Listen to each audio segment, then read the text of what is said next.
Meu nome é Elara, tenho 32 anos e, para o mundo, sou uma curadora de arte competente, uma sombra discreta entre obras-primas alheias. Mas minha história não começa nas galerias imaculadas. Ela nasce nos corredores silenciosos e opressores da minha própria infância. Cresci não apenas entre livros e pincéis, mas sob a sombra colossal do meu avô, Augusto Vandermeer, um magnata das minas de carvão e colecionador de arte obcecado por perfeição.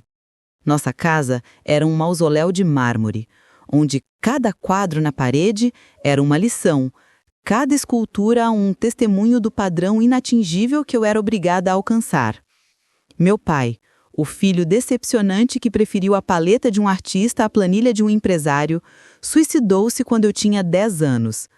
A versão oficial foi doença súbita, mas eu ouvi os gritos da minha mãe naquela noite. Eu vi o olhar de desprezo de Augusto pelo filho fraco que não soube suportar o peso do próprio sobrenome. Enquanto meu pai, Leonardo, era o sonhador, o artista sensível que herdou os olhos da nossa mãe e o amor pela beleza intangível. Frederico era o pragmático. Ele nasceu 2 anos depois, não com um dom para criar, mas com uma sede aguçada de reconhecimento. Desde pequeno ele via o irmão mais velho receber os raros e cintilantes fragmentos de atenção que nosso avô, Augusto, concedia.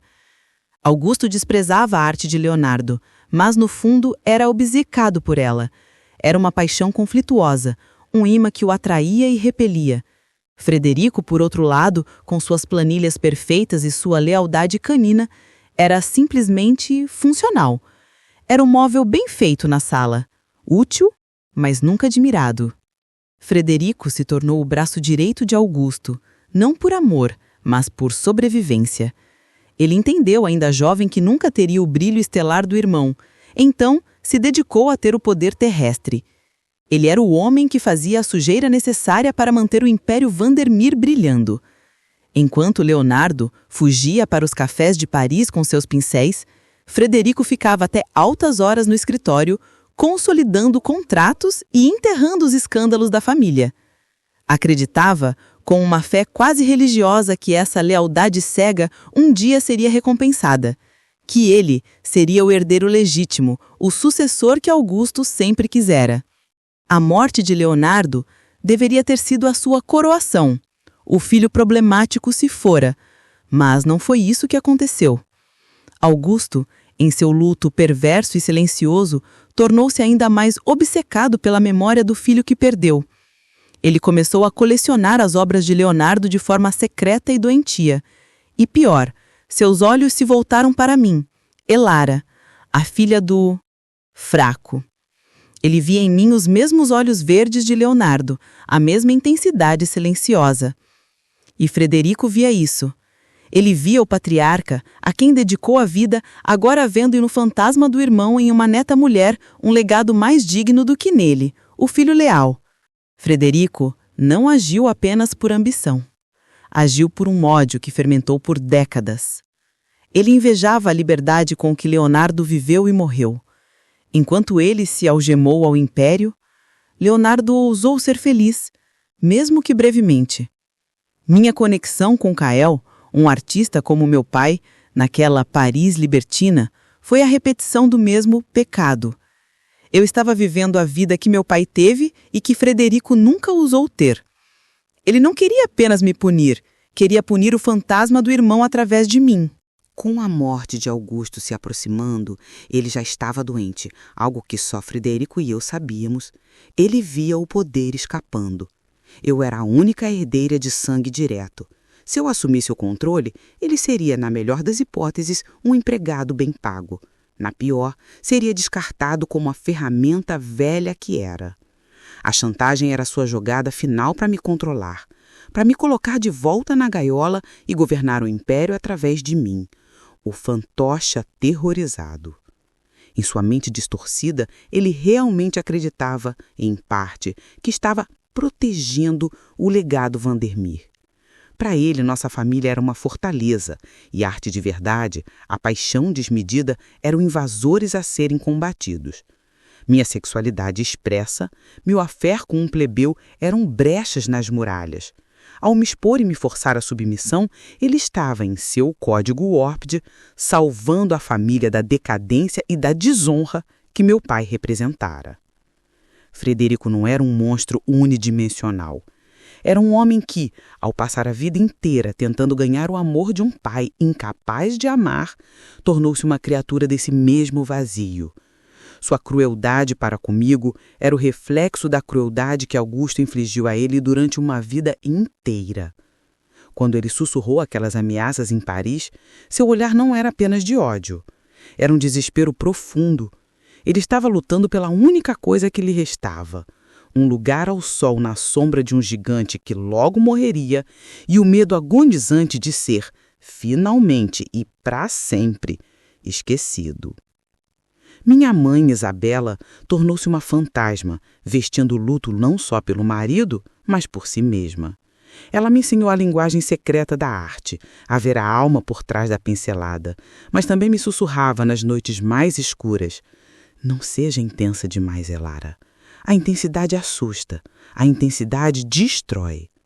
Aprendi assim a esconder meu universo interior, um jardim secreto de paixões vulcânicas e uma curiosidade insaciável pelo desejo, pela textura crua da vida. Minha sexualidade tornou-se não um território inexplorado, mas uma fortaleza trancafiada. Eu a observava de longe, como uma curadora observava uma obra valiosa e perigosa com luvas de pelica. Aos 30, herdei a curadoria da Galeria da Família por pura falta de outra opção disposta por Augusto. Era minha gaiola dourada. Até Paris. A exposição de arte contemporânea foi o cenário. O coquetel era do sempre, sorriso de haste inoxidável e conversas que não passavam de transações disfarçadas. Foi então que meus olhos colidiram com os dele, Kael. Ele não era apenas um escultor, era a antítese de tudo que eu conhecia. Vestia as marcas de tinta e argila como insígnias de honra. Seu olhar não me avaliou, mas me viu. Penetrou a curadora, a neta do magnata, a filha do homem fraco e alcançou a mulher enterrada viva sobre os escombros de suas expectativas. Conversamos e foi como desabrochar após o inverno eterno.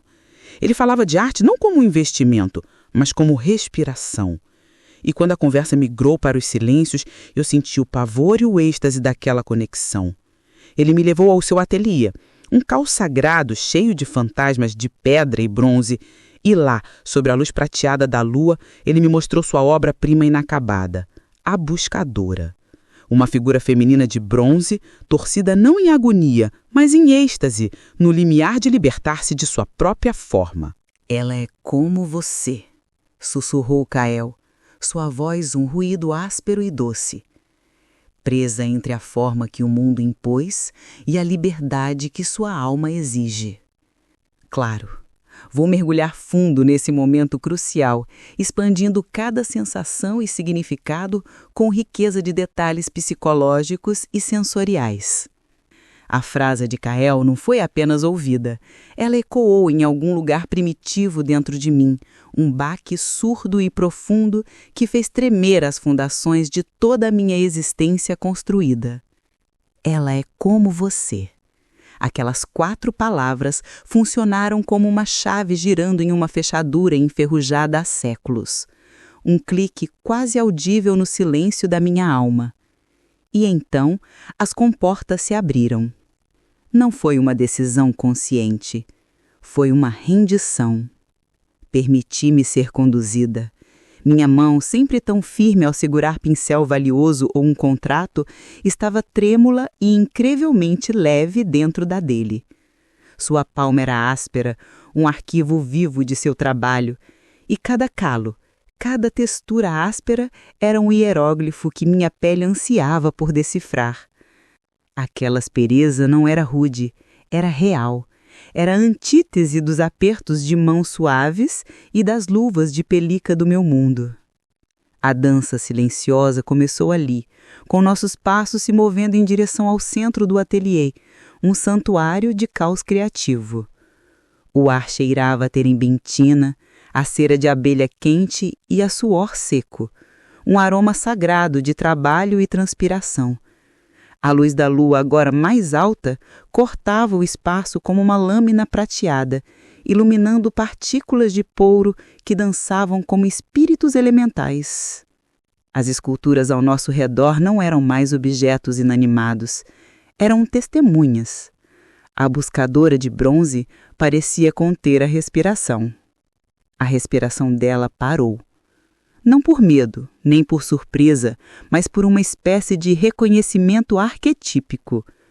Diante de mim, Kael não era apenas um homem, era uma paisagem viva, uma escultura de carne, sangue e vontade.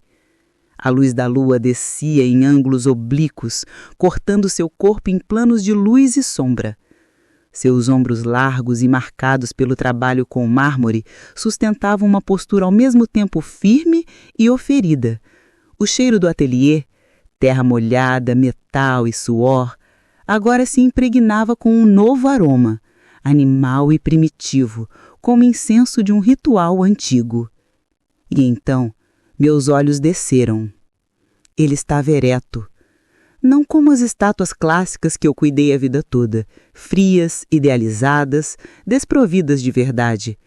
Esta era uma realidade visceral, triunfante em sua verticalidade. Uma veia pulsante serpenteava ao longo do membro, que se erguia como um bastão de comando. Não de autoridade, mas de entrega. A pele ali parecia mais fina, quase translúcida na penumbra, e a ponta tremia levemente com a corrente de ar da janela aberta ou com a força do seu desejo.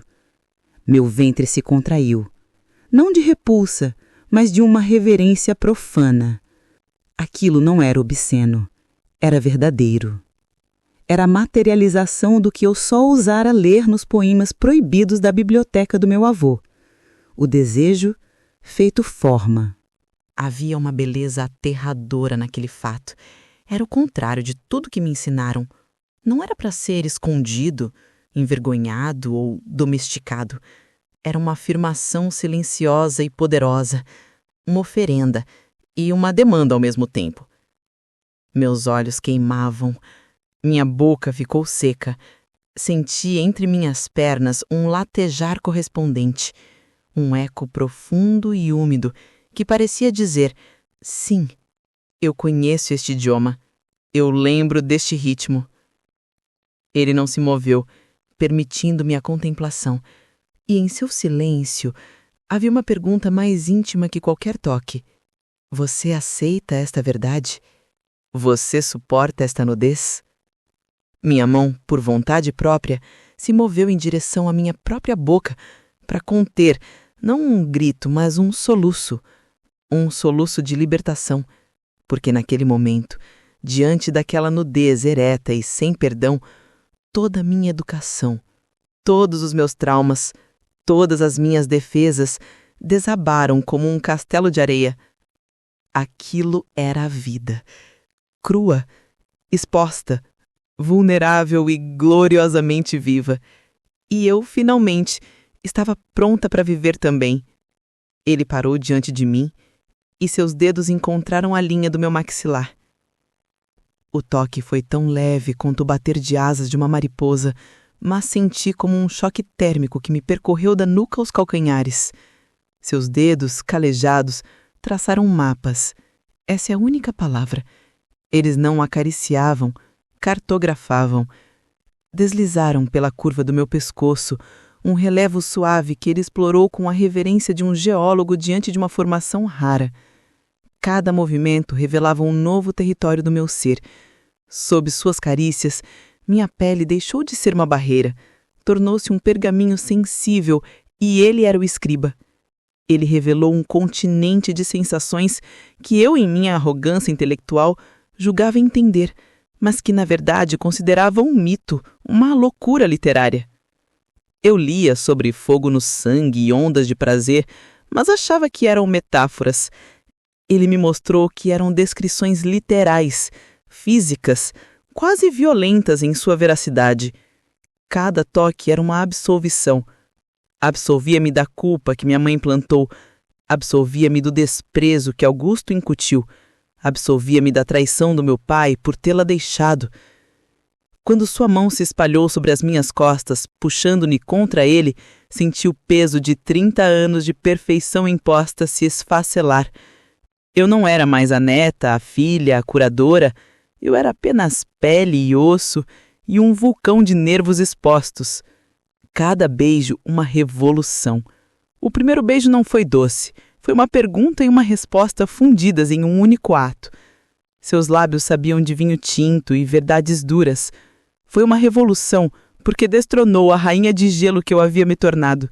Derreteu o gelo do meu coração e liberou uma torrente de emoções tão brutais e belas que meus olhos se encheram de lágrimas que eu não sabia que possuía.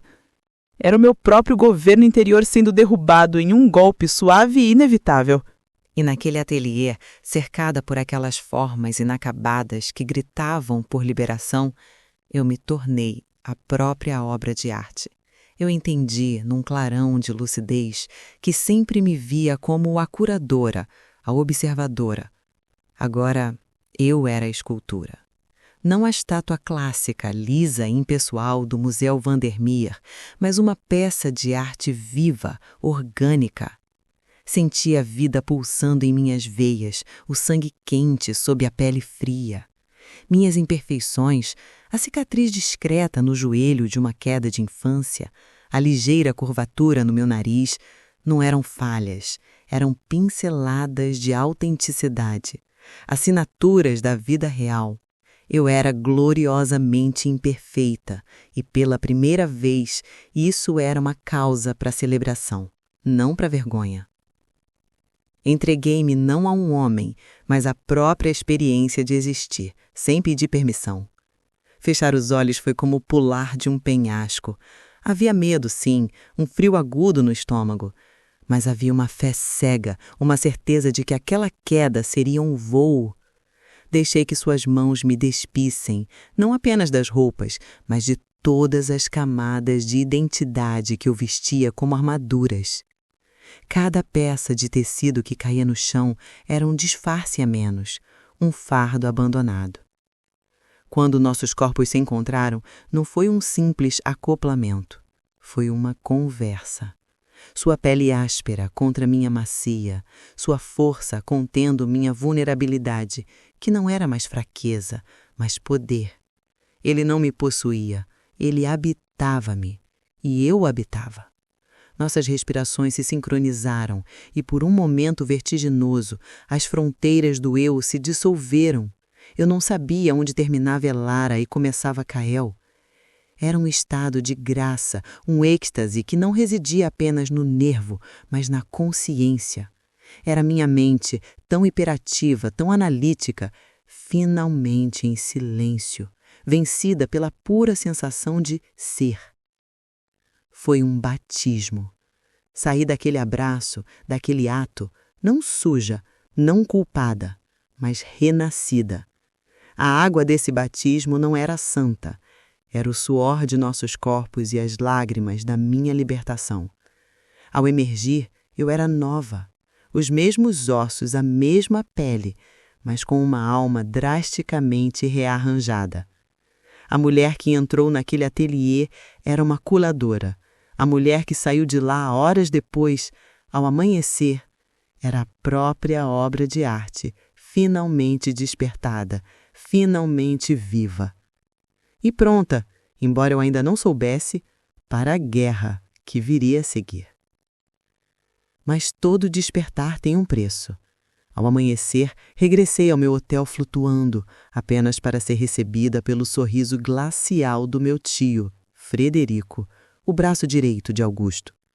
Ele tinha fotografias minhas e de Kael na varanda do ateliê, capturadas por um telescópio de longo alcance. A humilhação não foi pelo ato, mas pela violação, pela exposição calculada da minha vulnerabilidade. O avô está desapontado, Elara. A senhora, herdeira dos Vandermeer, se entregando como uma modelo de aluguel para um artista de rua. Sua mãe ficaria envergonhada. A armadilha estava armada. Ou eu voltava para o Brasil imediatamente e assumia o controle de uma divisão insignificante da empresa, enterrando a curadoria em meus desvios. Ou as fotos iriam parar na imprensa, destruindo Kael, cujo visto de trabalho era precário, e a memória do meu pai, que Augusto ainda se esforçava para apagar da história. Voltei. A gaiola dourada agora tinha grades de aço. Durante um ano, fui a executiva perfeita. Usei tailers impecáveis como uma armadura, e meu sorriso se tornou a obra-prima mais falsa que já cuidei. Mas nas noites silenciosas eu lembrava do toque de Kael, da buscadora, e uma fúria quieta começou a brotar no lugar do meu desespero. A humilhação transformou-se em combustível. A oportunidade veio com a morte de Augusto, um infarto fulminante diante de seu quadro favorito, uma paisagem bucólica que ele comprou por milhões, mas nunca entendeu. Ele me deixou uma fortuna e uma carta. Uma única linha, escrita em sua caligrafia firme: "Você era a mais forte de todos nós." Não era um elogio, era uma maldição final, o reconhecimento de que ele havia me moldado na forja da sua própria crueldade e eu havia sobrevivido. Herdei tudo. E no dia seguinte, demiti Frederico e todos os seus capangas. Voltei para a galeria, mas não como a curadora obediente. Minha primeira exposição independente chamou-se A Anatomia da Liberdade. O momento da vernissagem foi meu verdadeiro batismo de fogo. O ar na galeria estava carregado de um silêncio elétrico, diferente do silêncio contemplativo de sempre. Era um silêncio cortante, cheio de expectativa e tensão não dita. Eu me vestira de vermelho, um vermelho sangue vivo, o mesmo tom da tinta que meu pai usava para assinar seus quadros proibidos. Era minha armadura e minha declaração de guerra. Sob o holofote, isolada numa plataforma circular de mármore negro, a buscadora não estava mais inacabada. Kael a concluíra baseado nos esboços que trocamos em segredo após eu tê-la comprado através de um intermediário discreto. A figura feminina agora não se contorcia apenas em êxtase contido, ela estava em pleno movimento de libertação. Uma de suas mãos quebrava a superfície lisa do bronze ao seu redor, como se rompesse a superfície de um lago ou a pele de um mundo opressor. Os músculos de suas costas estavam tensionados, não com dor, mas com triunfo. O rosto, antes voltado para baixo, agora erguia-se para o céu. E a boca, entreaberta, não gritava, mas proclamava um silêncio ensurdecedor. A luz branca e crua do holofote acentuava cada curva, cada textura áspera deixada pelas ferramentas de Kael. Você podia quase sentir o suor e a paixão do artista impregnados no metal. Era a personificação da minha própria jornada, da opressão à autoposse. E colocá-la ali, no coração do templo da arte respeitável da família Vandermeer, era um ato de profanação sagrada. Nas paredes brancas e imaculadas, eu pendurei os esqueletos do nosso armário familiar, transformados em arte. Os diários do meu pai, eles não estavam em vitrines. Eu os tinha aberto em páginas específicas, ampliadas e impressas em grandes folhas de papel artesanal envelhecido. A caligrafia trêmula do meu pai, manchada de tinta e em alguns lugares de lágrimas secas, contava histórias de desespero e de uma beleza sufocada. Uma página dizia: Augusto disse hoje que minhas telas são coloridos demais para um mundo cinza. Talvez ele tenha razão. Este mundo é cinza, mas minha alma é um arco-íris prestes a apodrecer. Outra mostrava um esboço rápido da minha mãe, sorrindo, um raro vislumbre de felicidade que ele conseguira capturar. Ver a intimidade de seu desespero exposta era doloroso, mas era uma dor necessária. Era a verdade substituindo o mito. Ao lado dos diários, pendurei as pinturas originais do meu pai. Eram paisagens oníricas e retratos distorcidos, cheios de cores que ousavam desafiar a paleta sóbria que Augusto impunha.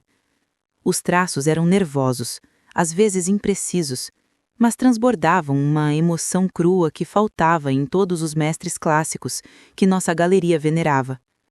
Uma tela em particular, um autorretrato onde seus olhos pareciam 2 buracos negros de medo, Era quase insuportável de se encarar. Eu a coloquei de frente para a entrada, para que todos vissem o rosto do homem que minha família tentou apagar. E então, na parede mais longa, estava minha vingança mais sutil e brutal. As fotos que Frederico usou para me chantagear. Mas elas não estavam sozinhas. Elas foram impressas em transparências e montadas em caixas de luz, como se fossem slides médicos ou espécimes de laboratório. Cada foto comprometedora de mim e Kael na varanda foi emoldurada por uma pesada moldura barroca de ouro, do tipo que Augusto adorava, ironizando a ideia de valor e obscenidade. Na frente de cada caixa de luz, instalei um único olho de vidro, daqueles antigos, realistas e assustadoramente imóveis, preso por um fio de nylon. O público era forçado a se mover entre esses olhos para ver as fotos. O título da instalação em uma placa de latão era Voyar 2024. Impressão digital, luz fria, olho de vidro e a cumplicidade do espectador. A mensagem era clara. O verdadeiro obsceno não era o ato de amor capturado, mas o ato de violência de capturá-lo. Eu transformara a arma de Frederico em uma crítica ao poder, ao controle e à própria natureza da observação na arte. Os convidados não eram mais espectadores passivos. Ao se posicionarem para ver as fotos, eles se tornavam parte da peça, replicando o ato voyeurístico de Frederico. Sussurros horrorizados e fascinados ecoavam naquela seção da galeria. As pessoas coravam, desviavam o olhar, mas não conseguiam sair dali. Estavam presas na minha teia de verdades. Frederico apareceu, é claro. Seu rosto, ao ver a instalação, ficou cinza. Ele se aproximou de mim, sussurrando um veneno sibilante. Você envergonhou o nome da sua família para sempre. Eu me virei para ele, com um sorriso tranquilo que não alcançava os meus olhos, que agora brilhavam com a mesma frieza de aço do meu avô. Não, Frederico, corrigi, minha voz clara e audível para aqueles que estavam por perto. Eu simplesmente troquei o nome da família por o meu nome. A partir de hoje, esta galeria não se chamará mais Galeria Vandermeer. Chamar-se-á A Buscadora. E eu, Elara, não serei a sua curadora. Serei a sua artista residente. A curadoria daqui para frente será a da verdade, por mais desconfortável que ela seja. Naquele momento, entre a escultura triunfante de Kael, os fantasmas dolorosos do meu pai e a exposição corajosa da minha própria vulnerabilidade, eu não estava apenas inaugurando uma nova exposição. Eu estava inaugurando uma nova era. A era de Elara. E todos naquela sala, inclusive eu, sabiam que nada, nunca mais seria o mesmo. A abertura foi um escândalo. A alta sociedade sussurrava, horrorizada. Mas eu, vestindo um vestido vermelho sangue, caminhei entre eles e senti, pela primeira vez, o sabor da verdadeira liberdade. Não é de não ter amarras, mas é de usar as próprias cicatrizes como medalhas. Kael estava lá. Ele tinha recebido meu convite e um bilhete de uma página. Nossos olhos se encontraram através da multidão. E não houve necessidade de palavras. A busca dele pela verdade na forma e a minha pela verdade na vida haviam nos reconduzido um ao outro, mais fortes, mais sábios, mais completos. O ápice da noite não foi o escândalo, nem os sussurros cortanhos. Foi um silêncio. Ele se formou ao redor de Alistair Cunningham, o lendário magnata de mídia e colecionador cujo aceno de cabeça podia inflacionar mercados e cuja recusa podia arruinar carreiras. Um homem cujo terno custava mais que o ateliê inteiro de Kael. Ele circulou pela galeria com uma lentidão calculada, seus olhos de aço ignorando os diários de meu pai, passando rapidamente pelas pinturas trêmulas, até parar, imóvel, diante de A Buscadora. O ar parou. A música de fundo pareceu se extinguir. Todos os olhos na galeria estavam fixos nele, e os dele fixos na escultura. Ele observou por longos, intermináveis minutos. Não era um olhar de apreciação estética, era um olhar de reconhecimento. como se visse naquelas curvas de bronze uma verdade que ele próprio havia sufoprado a vida inteira. Então ele se virou. Seus passos ecoaram no piso de mármore enquanto se dirigia a mim. A multidão abriu um corredor, um mar vermelho de renda e pretensão. Senhorita Vandermeer. Sua voz era grave, um baixo que não pedia, mas declarava. Esta peça, a buscadora. Ela me fala de algo que eu havia esquecido. Algo que talvez nunca tenha tido a coragem de possuir. Ele fitou-me e seus olhos não avaliavam minha linhagem ou meu vestido vermelho. Eles viam a mesma verdade que ele identificava no bronze. 10 milhões de dólares, ele disse. E as palavras caíram na sala como blocos de granito. Um suspiro coletivo foi puxado. 10 milhões. Era mais do que o valor da exposição somada. Era uma quantia que poderia comprar ilhas, silenciar críticos, reescrever histórias. Era a validação suprema do mundo que eu desprezava. Frederico, alguns passos atrás, tinha um brilho de triunfo nos olhos. Aceite, seu olhar suplicava, ordenava. Aceite e tudo estará perdoado. Prove que você é uma de nós, no final das contas. Todos esperavam que eu me curvasse, que eu agradecesse, que a menina que fora chantageada cedesse ao poder hipnótico do capital. Mas eu olhei para Alistair Cunningham e depois para a buscadora. Lembrei do toque de Kael no bronze, suando sobre o molde. Lembrei da noite em que me tornei aquela figura, rompendo minha própria pele.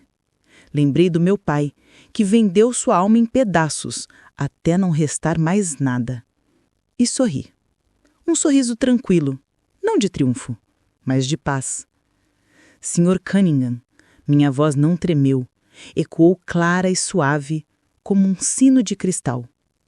A sua oferta é um testemunho do poder desta obra, e por isso agradeço, mas a buscadora não está à venda. O silêncio que se seguiu foi absoluto. Parecia que até a gravidade havia cessado. Frederico ficou pálido, sua boca levemente aberta em uma expressão de incredulidade pura. Ela não é uma mercadoria, continuei, meus olhos encontrando os de Kael do outro lado da sala, onde ele observava, quieto e orgulhoso. Ela não é uma mercadoria, ela é um espelho, e um espelho deve permanecer onde pode refletir a verdade para quem precisar vê-la. Vendê-la seria como vender a própria alma do meu pai naquela parede. E algumas coisas, senhor, não têm preço. Elas só têm dono. E ela me pertence. A expressão de Cunningham mudou. A surpresa deu lugar a algo profundo, quase uma reverência. Ele inclinou a cabeça, um gesto minúsculo, mas que significava mais do que qualquer contrato. Então você não vende o espelho, ele sussurrou, apenas para mim, porque você é o reflexo. Ele se virou e saiu, e a exposição parecia ter perdido todo o oxigênio. A recusa de 10 milhões de dólares era um ato de insanidade tão grandioso que transcendeu o escândalo e entrou no território da lenda. Eu não esperei pelos comentários, pelos julgamentos, pelas homenagens vazias. O espetáculo havia terminado. Caminhei até Kael, através de um salão paralisado pelo choque. Nossas mãos se encontraram, e seus dedos, ainda ásperos da lida com a argila e o metal, se entrelaçaram nos meus. Sem uma palavra, viramos as costas para a galeria, para os sussurros, para o mundo que tentou me comprar e me quebrar. Saímos para a noite fria e a cidade parecia lavada. Era a minha própria vida, vivida intensamente, autenticamente e finalmente livre. E então, aqui estou, diante do espelho no meu loft, olhando para a mulher que sou. Vejo as sombras sobre os olhos, testemunhas das noites de insônia e de autossabotagem. Sinto o peso suave da seda no meu corpo, um contraste deliberado com a textura áspera das memórias que carrego. Lembro do gosto amargo do medo, da humilhação que queimava como ácido na alma, da sensação de estar sempre sendo observada, julgada, possuída.